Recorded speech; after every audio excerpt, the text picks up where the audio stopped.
The silence in the house had become a heavy blanket, suffocating me slowly day by day. It had been almost 2 years since Robert moved out, and while I told myself I was enjoying the peace and quiet, the truth was, the quiet had morphed into a deafening loneliness. This old Victorian had always felt full of life, even when it was just the two of us rattling around in it. Now, with just me, the echoes of the past seemed to bounce off every high ceiling and creaky floorboard. The idea to rent out the upstairs apartment had been brewing in my mind for a while. It was a self-contained space with its own entrance, a small kitchen, and a bathroom. Perfect for someone who wanted their own privacy.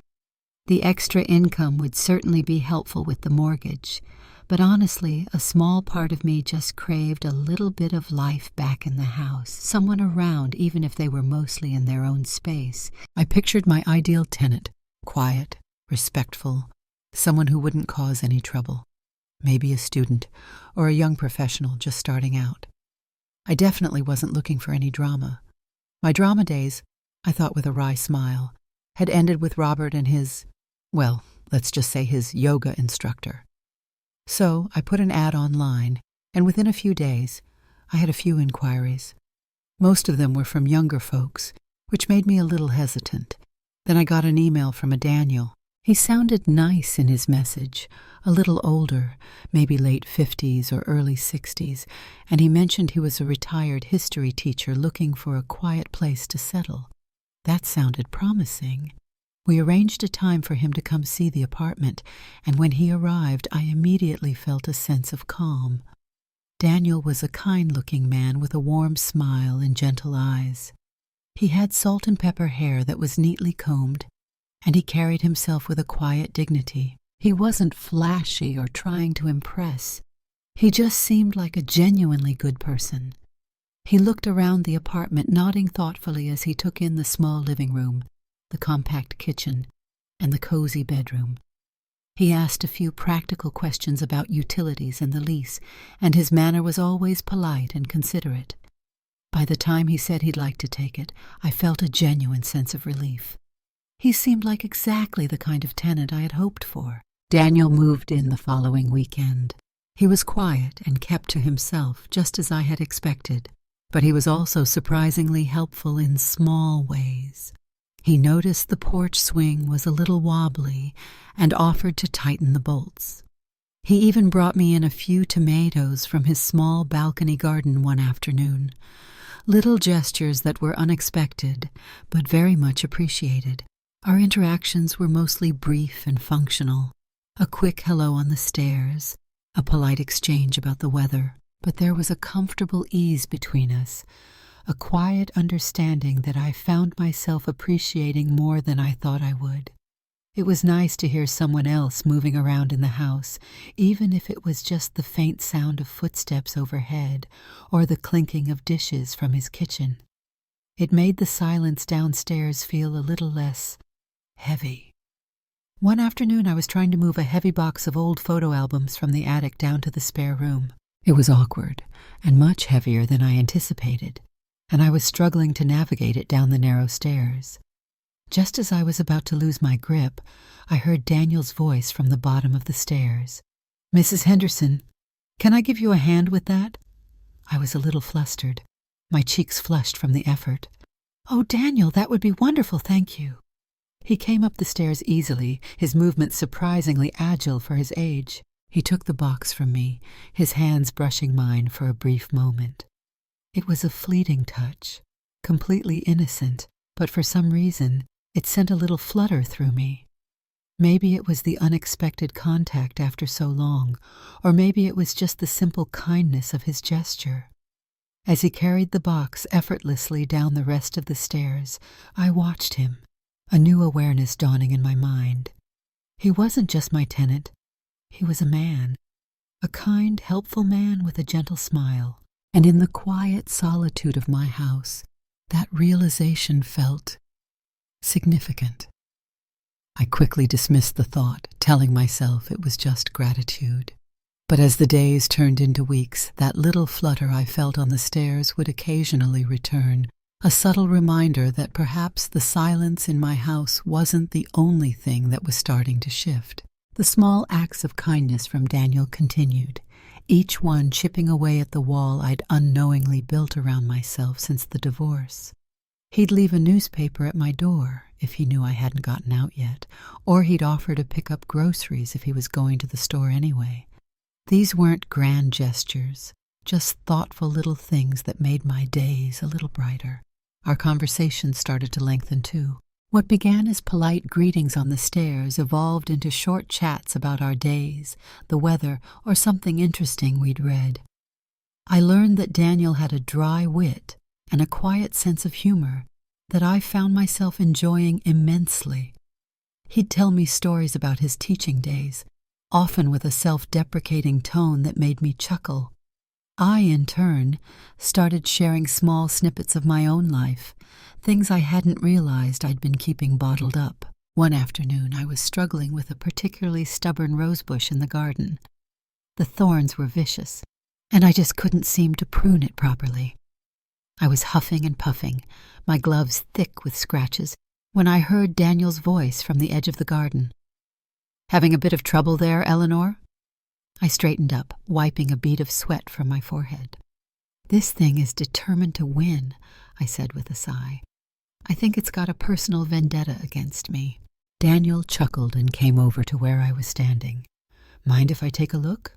He gently took the pruning shears from my hand and, with a surprising amount of expertise, began to trim the unruly branches. He explained what he was doing as he went, showing me the right angle to cut and how to encourage new growth. His hands were strong and capable, yet surprisingly gentle as he handled the delicate roses. I found myself watching him more than the bush, noticing the way his brow furrowed in concentration and the slight smile that played on his lips when he finally stepped back. "There you go," he said, handing the shears back to me. "That should do the trick." "Daniel, thank you so much," I said, genuinely grateful. "You're a lifesaver. I was about to give up and just let it take over the entire yard." "My pleasure," he replied. "My father was a keen gardener. I picked up a few things over the years." We stood there for a moment, the scent of roses hanging in the air. The setting sun cast a warm glow over the garden, and for the first time I felt a connection with Daniel that went beyond just landlord and tenant. There was a shared moment of quiet appreciation for the simple beauty of the garden, a comfortable silence that wasn't awkward or empty. A few weeks later, I had a minor plumbing issue in my bathroom. The sink was draining slowly, and I was starting to get worried about a potential blockage. I hesitated to bother Daniel, but I knew he had mentioned being fairly handy. Finally, I bit the bullet and knocked on his door. He was incredibly gracious about it, coming downstairs right away with his toolbox. As he worked under the sink, his head and shoulders disappearing into the cabinet, we chatted casually. He told me about a book he was reading on local history, and I mentioned a new recipe I had tried. It felt surprisingly normal having him in my bathroom fixing my sink. When he was finished, he cleaned up meticulously, making sure there wasn't a drop of water on the floor. As he stood up, he bumped his head on the underside of the sink. "Oof," he said, rubbing the back of his neck with a wry grin. "Still not used to these low cabinets." I couldn't help but laugh, and he joined in. It was a silly small moment, but it felt intimate. Like we were sharing a little joke, a private moment in the midst of an ordinary evening. As the days turned into weeks, I found myself looking forward to seeing Daniel, even for just a few minutes. I'd linger a little longer on the stairs when we passed, or I'd find excuses to chat with him about the garden or the house. I even started baking a little more, knowing he enjoyed a slice of cake with his afternoon tea. I knew deep down that my feelings for Daniel were starting to shift beyond simple neighborly affection. There was a warmth that spread through me whenever I saw him, a little skip in my heartbeat when he smiled at me. It was a feeling I hadn't experienced in a long time, and it was both exciting and terrifying. He was my tenant, for goodness sake. It was inappropriate, wasn't it? And what if he didn't feel the same way? The thought of jeopardizing our comfortable, albeit platonic, relationship made me hesitant. But then I'd catch his eye across the garden, or hear his gentle laughter through the floorboards, and that little flutter would return, a persistent reminder of the unexpected connection that was slowly blossoming between us. I tried to ignore it, to tell myself it was just loneliness talking. But the truth was, Daniel was starting to feel like more than just the quiet man who lived upstairs. He was becoming someone I looked forward to seeing, someone whose presence made my big, empty house feel a little less lonely. One particularly quiet Saturday evening, I found myself with a bottle of a nice Chardonnay that a friend had given me for my birthday, and no real plans. I had been thinking about Daniel all day, replaying our small interactions in my head, and that familiar flutter had been a constant presence in my chest. On a whim, I decided to invite him downstairs. I walked upstairs and knocked lightly on his door. He opened it almost immediately, a surprised but pleasant expression on his face. He was wearing a comfortable-looking sweater and reading glasses perched on his nose. "Eleanor, is everything all right?"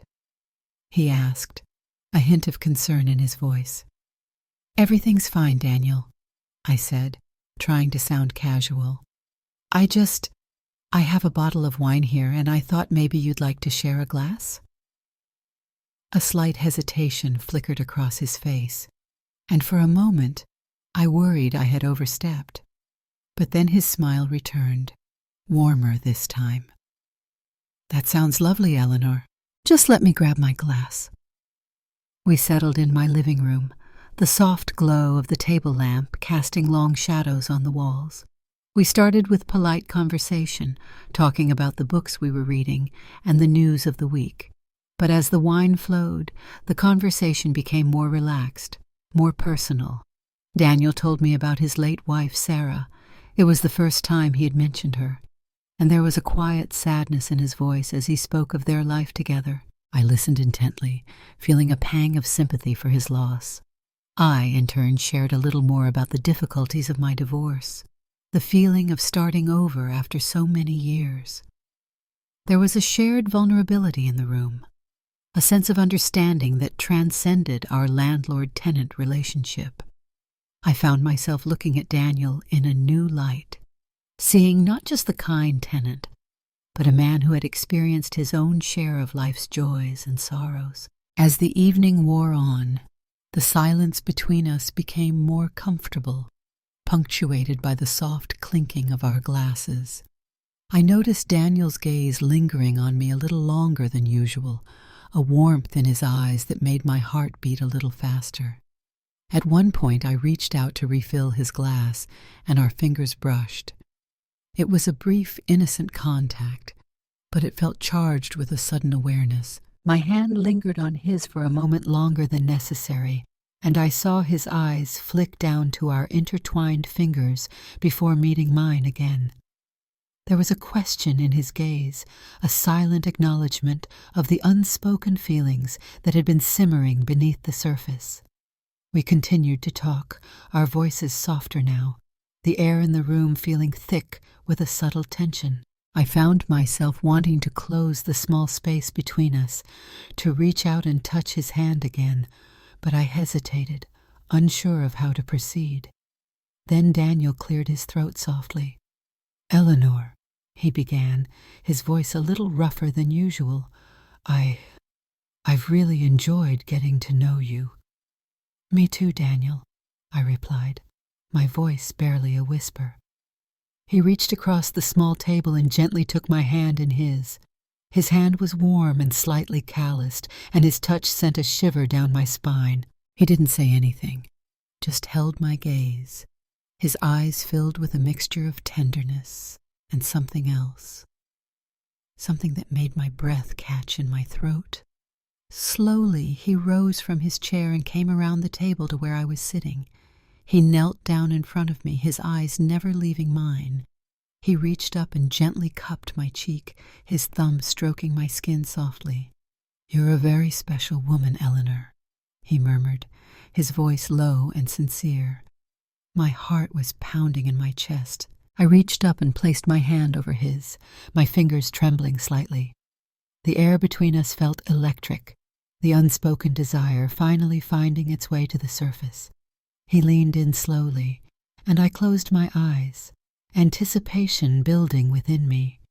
His lips brushed against mine, a feather-light touch that sent a wave of warmth through my body. The kiss deepened slowly, gently at first, then with a growing intensity that mirrored the feelings that had been building between us for weeks. His hand moved from my cheek to the back of my neck, his fingers tangling in my hair.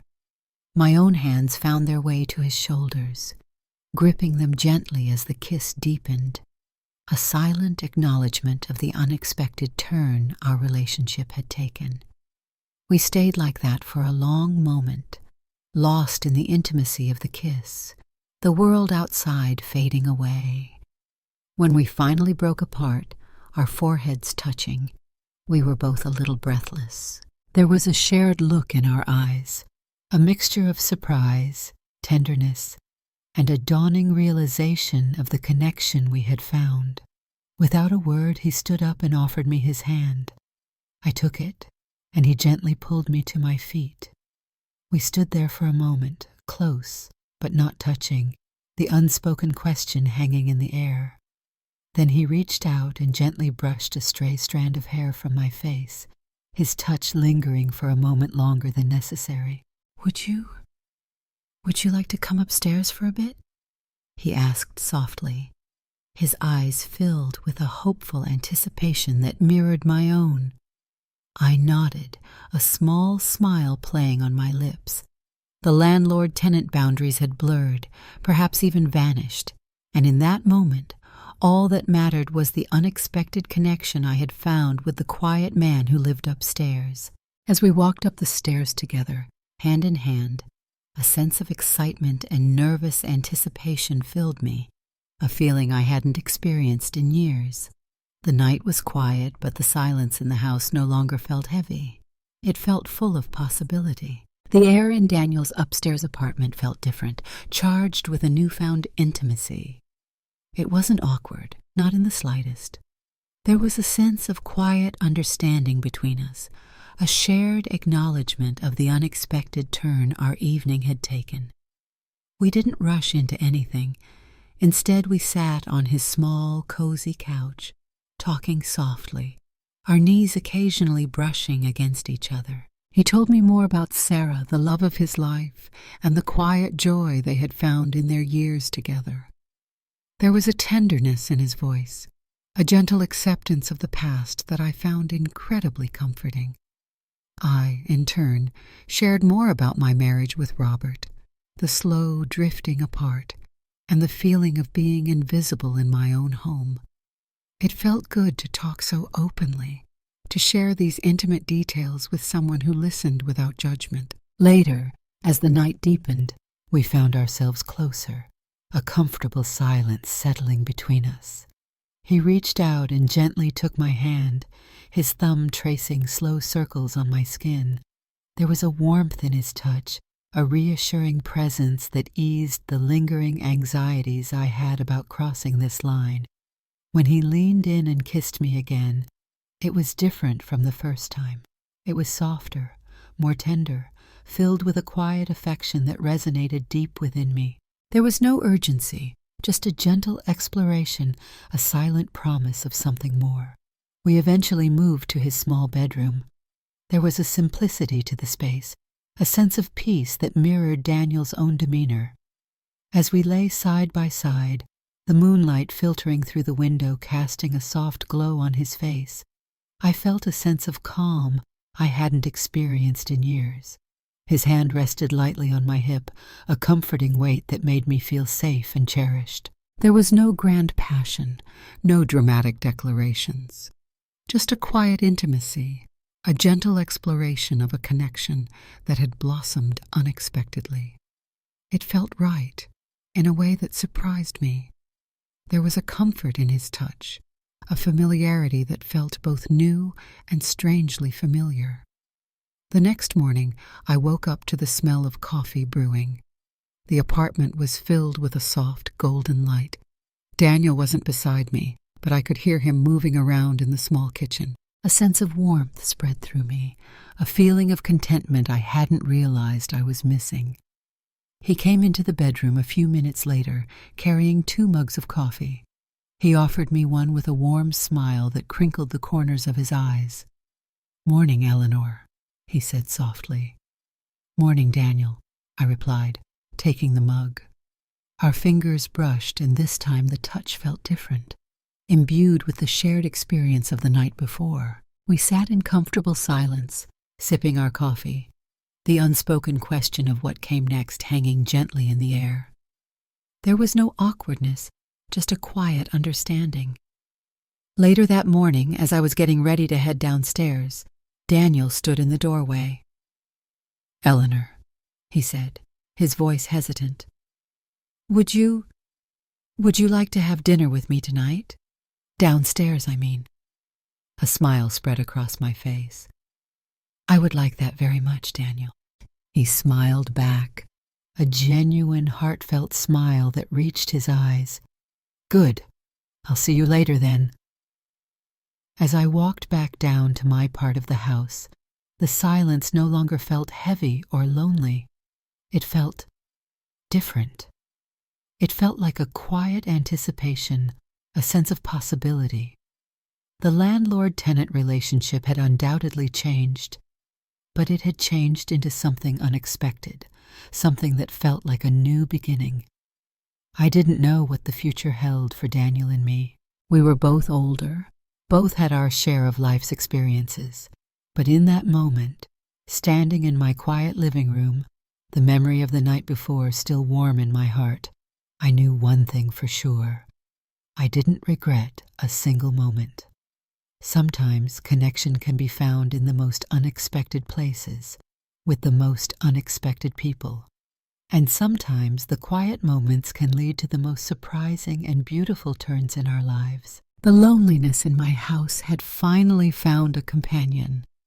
And for the first time in a long time, I felt a sense of hope for what the future might hold.